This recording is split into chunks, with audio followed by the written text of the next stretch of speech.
Hello guys, hope you all are doing good. Today we are going to discuss a very important topic of gymnosperms, that is order Pentogylels. ये exam के point of view से आपके specially जो gymnosperms का paper उसके लिए बहुत important है. In this lecture we will first discuss about the discovery of Pentogylels, followed by the general character and distinguishing features of the same. उसके बाद उसके हम स्टेम जेनरा, पेंटोजाइलल्स के स्टेम जेनरा के बारे में बात करेंगे. फिर उसकी लीव्स के बारे में बात करेंगे और उसके जो रिप्रोडक्टिव स्ट्रक्चर्स हैं, जो पॉलन और सीड्स, उनकी बात करेंगे. एक टर्म्स आप देखिए यहाँ पे जो आया है, दैट इज जेनरा.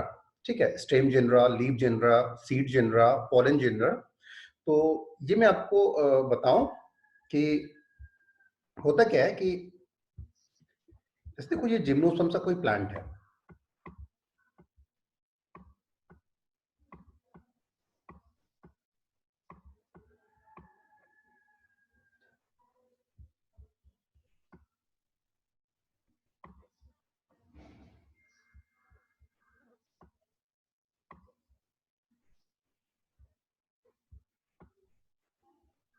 ठीक है, सपोज दिस इज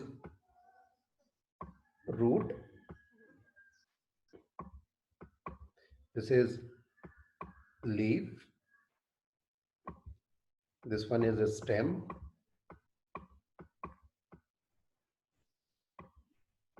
ये सपोज करो मेल रिप्रोडक्टिव स्ट्रक्चर है, male reproductive structure, and this one is female reproductive structure. तो पास्ट में तो ये ऐसा ग्रो कर रहा होता है, बट विद टाइम जब ये फॉसिलाइज हो जाते हैं तो उसका रूट का पार्ट टूट के कहीं अलग प्रिजर्व हो जाता है, लीव का पार्ट अलग प्रिजर्व हो जाता है, या हो सकता है कि सारी ये भी पॉसिबिलिटीज होती है कि सारा का सारा प्लांट्स एक साथ प्रिजर्व हो. But most of the cases में ये देखा गया कि ये एक साथ प्रिजर्व नहीं होता. कहीं सिर्फ रूट के रेमिनेंट हमको मिलते हैं, कहीं हमको सिर्फ लीव के रेमिनेंट्स मिलते हैं. Suppose this is Africa. Okay, ये जो एरिया है, सपोज हमको यहाँ पे लीफ का फॉसिल्स मिला, हो सकता है हमें यहाँ स्टेम का मिले.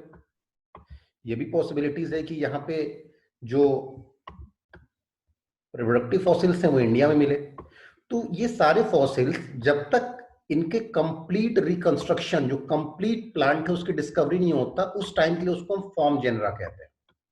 ठीक है, सपोज हमें सिर्फ एक जेनरा का, एक प्लांट का सिर्फ एक पार्ट मिला है, सपोज यहाँ पे लीफ मिला है, तो that will be leaf genera या form genera, leaf form genre.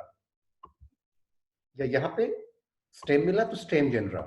अब जब इन सारे पार्ट्स को हम कंपाइल कर देते हैं तो उसको हम बोलते हैं रिकंस्ट्रक्शन.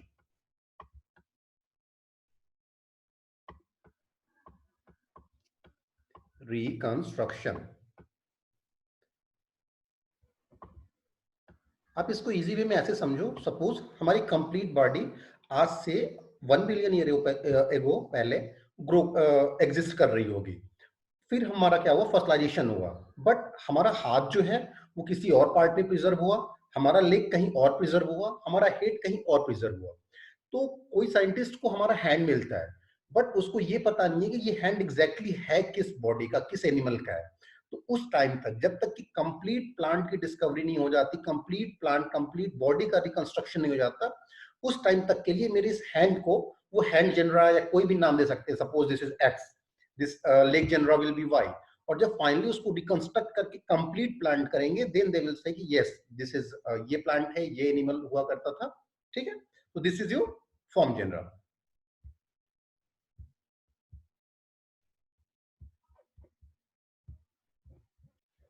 ओके,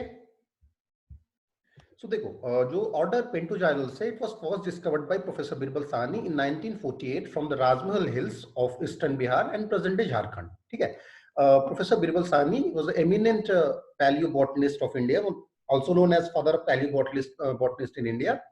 इनके नाम पे एक इंस्टीट्यूट भी है लखनऊ में, Birbal Sahni institute of palaeobotany, जो इन्होंने स्टैब्लिश किया था 1946 में. तो ये पूरा का पूरा जो ऑर्डर है इन्होंने स्टैब्लिश किया है. ठीक है, और कुछ इसका जो जनरल कैरेक्टर्स हैं वो देखो कि दिस इज एक्सटिंक्ट प्लांट, मतलब अब ये एग्जिस्ट नहीं करते हैं, ये पास्ट में एग्जिस्ट किया करते थे, अब इनका कोई भी रिप्रेजेंटेटिव नहीं पाया जाता. इन जुरासिक पीरियड, ये जुरासिक पीरियड में आप जियोलॉजिकल टाइम स्केल का लेक्चर देखना, उसमें आप देखोगे कि कौन कौन सी पीरियड्स कैसे इपॉक्स, इरा, इयॉन्स में डिफरेंशिएट किया गया है. तो ये जुरासिक पीरियड में ग्रो कर रहा होता है। ये वही पीरियड है जब डायनासोर भी पीक पे ग्रो कर रहे थे, ठीक है। देखो इसका एग्जैक्ट जो हैबिट था वो कैसा था किसी को पता नहीं है, बट ये एज्यूम किया जाता है कि छोटे छोटे ट्री या श्रब्स के फॉर्म में ग्रो किया करते थे। और इनके जो शूट्स थे वो दो फॉर्म में थे, कुछ लॉन्ग शूट्स थे, कुछ ड्वार्फ शूट्स थे। इसके अलावा जो लीव्स था उस पे स्पाइरली, इस पे लैटरली और एपिकल पोर्शन पे स्पाइरली अरेंज थे, ठीक है। और अगर आप इसके इवोल्यूशन वाइज बात करो तो आप ये देखोगे कि ये साइकेड्स और कोनिफर के बीच की कंडीशन है, ठीक है। एंड अनदर जो इसके एग्जांपल्स हैं आप देखो, इसके जो जनरल कैरेक्टर्स हैं देखो, इसके स्टेम्स पॉलीस्टिल्स थे, मतलब कई सारे स्टिल्स, जैसा कि नाम से क्लियर है, पेंटो जाइलॉन। पेंटो मींस 5, जाइलॉन या जाइलिक मतलब वुड। तो इसके आप वुड में देखोगे कि 5 स्टिल्स होंगे, ठीक है। एंड लीव वेयर थिक, इसमें जो स्टोमेटा होगा वो सिंडेटोकिलिक टाइप का होगा, यहाँ पे जैसा दिया हुआ है, ठीक है। और इसमें ओपन वेनेशन था। देखो इसके स्टेम को नाम दिया गया पेंटोजाइलोन और निपैनियोजाइलोन। लीफ का जो नाम दिया गया दैट वाज निपैनियोफिलम। पोलन को सानिया निपैनियंसिस कहा गया और सीड को कोर्नोकोनाइटिस कहा गया। जैसा कि मैंने आपको बताया कि ये फॉर्म जेनरा है, ये अलग अलग डिस्कवर किए गए। किसी को सिर्फ वुड स्टेम मिला तो उन्होंने उसका नाम दिया था पेंटोजाइलोन, किसी को सिर्फ लीफ मिला तो उसको उन्होंने कहा निपैनियोफिलम। और जब फाइनली ये सारे प्लांट्स आपस में जोड़ दिए गए तो इसको क्या नाम दिया गया, पेंटोजाइलोन। जैसे देखो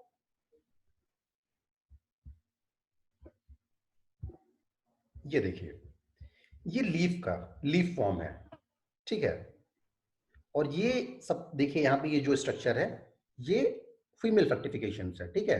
इसमें देखिए ओव्यूल्स में एक सिंगल इंटेगुमेंट्स होगा, और यहाँ पे देखिए ये माइक्रोस्पोरेंजिया यानी कि मेल फ्रक्टिफिकेशन है। Male fructification is Sahnia nipaniensis, female fructification is Carnoconites. ये लीफ का जेनरा है निपैनियोफिलम। और जब सारे इन सारे फॉर्म जेनरास को आपस में जोड़ दिया गया तो ये कुछ ऐसा लुक आया प्लांट का, ठीक है। ये इसका रिकंस्ट्रक्शन है। यहाँ पे देखिए इसके स्टोमेटा का एक इंपॉर्टेंट कैरेक्टर दिया हुआ सिंडेटोकिलिक, ठीक है। ऑल्दो कुछ वर्कर ये कहते हैं कि हैप्लोकिलिक स्टोमेटा है। Haplocheilic stomata is the characteristic feature of cycads and the syndetocheilic type of stomata is characteristic feature of order Bennettitales या साइकिडोइडल्स। तो इसमें जो presence of syndetocheilic stomata is the key that this genre was very close to Benetitis. Okay, देखिए ये जो stem है इसको पेंटोजाइलम कहा गया, और ये लीव का जो जेनरा है इसको निपैलियोफिलम। स्टार्टिंग में इसको कुछ वर्कर्स ने टिनियोप्टेरिस कहा था, बट फाइनली इसका जो नोमेनक्लेचर वो है निपैनियोफिलम। और जब सारे के सारे प्लान को कंप्लीटली रिकंस्ट्रक्ट कर दिया गया तो उसको नाम दिया गया पेंटोजाइलम।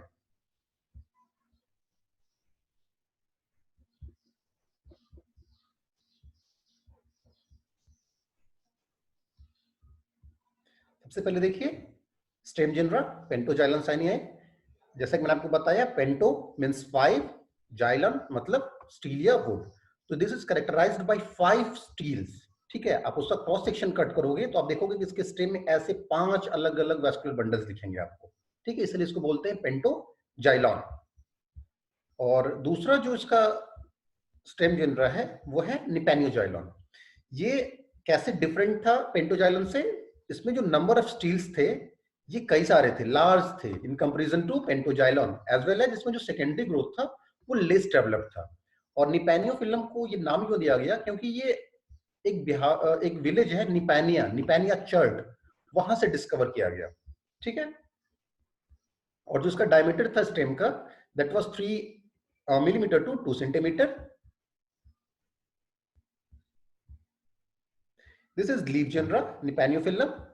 और निपैनियोफिलम में निपैनियोफिलम रेवाई के नाम से इसको डिस्कवर किया गया, ठीक है। इसमें ये जो शॉर्ट लेटरल सूट्स होते हैं उसमें प्रेजेंट होता है, और इसमें एक छोटा सा पेटियोल होगा जैसा कि मैंने आपको इसमें दिखाया था। देखिए एक छोटा सा पेटियोल ये जुड़ा हुआ, वेनेशन देखिए रेटिकुलेट वेनेशन, ओपन वेनेशन। और इसके आप क्रॉस सेक्शन को कट करोगे तो ये आप देखिए इसमें वेस्कुलर बंडल सेंटर में दिखेंगे और syndetocheilic stomata. This was all about your leaf.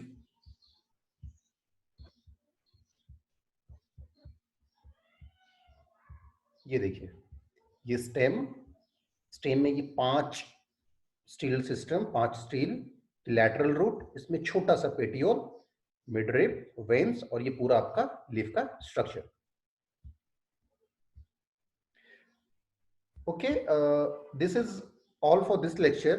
In next lecture, we will discuss about the reproductive structures, especially जो seed bearing organ और pollen bearing organs हैं, वो डिस्कस करेंगे। आप सेकेंड लेक्चर देखना, उससे पहले आप ये लेक्चर जरूर से देख लेना। Thank you.